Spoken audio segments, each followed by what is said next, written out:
Question 18. Why were black slaves classified as 3/5 of a human? Blacks were classified as 3/5 of a human to settle a battle between northern and southern legislators over the rights of states and the status of slaves as property. In 1820, slaveholders wanted to bring Missouri into the Union as a slaveholding state. Northern legislators feared that if Missouri entered as a slaveholding state with a significantly large number of slaves, the southern states could outnumber the northern states in congressional representation and taxation based on property, wealth. The southern states had the lion's share of the nation's slave population, which was legally classified as personal property equal to field animals. Southern slaveholders opposed paying assets and property taxes on black slaves. However, when it came to counting state voting populations to determine a state's number of representatives in the congressional and electoral college, slaveholders demanded that their slaves be counted as human voters even though they were not permitted to vote.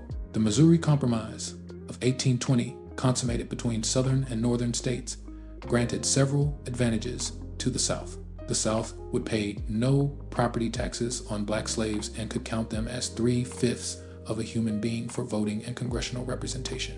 This 3/5 solution was a compromise so favorable to the South and granted the region so much political power that it dominated and controlled the U.S. Congress for nearly 2 centuries.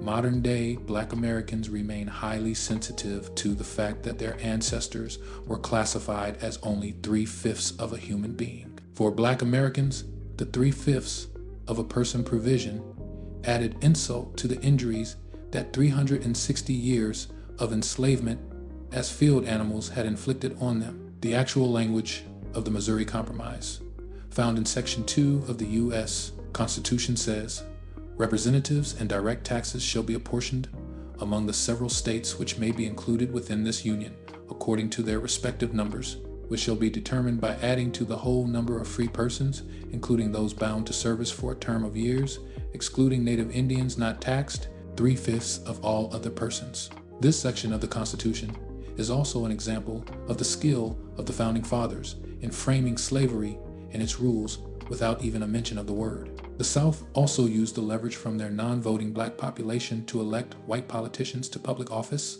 then used the black body count against them by electing and sending to Congress representatives who would use their office to maintain white superiority and control in the South. It is noted that the 3/5 provision applied only to blacks. It did not apply to indentured servants, white women, children, native Indians, Asians, Hispanics, or any group included in today's fabricated classes of minorities.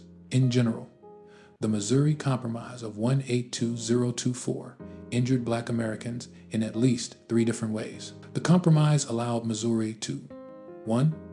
Enter the Union as a slave-holding Southern state. 2. Allow black slaves to be counted as part of the total population. And 3.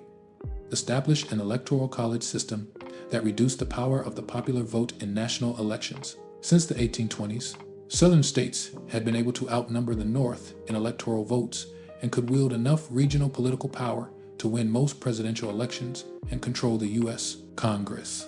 When the Founding Fathers were debating the Missouri Compromise, James Madison, a slaveholder, described the crux of the dilemma when he said that unifying the states without blacks being counted as 3/5 of a human presented difficulty of a serious nature. As part of the compromise, Madison proposed a prototype electoral college system, which is the very same system we have today. The system that proclaimed Donald Trump and 4 previous presidential candidates President of the United States, even though they lost the nation's popular votes. While slavery was supposedly abolished in the 1820s and black ex-slaves were granted voting rights, the electoral college system remains intact and linked to red, southern, and conservative states, which continue to count on black bodies to win elected offices, but avoid representing black interests in race matters, and seldom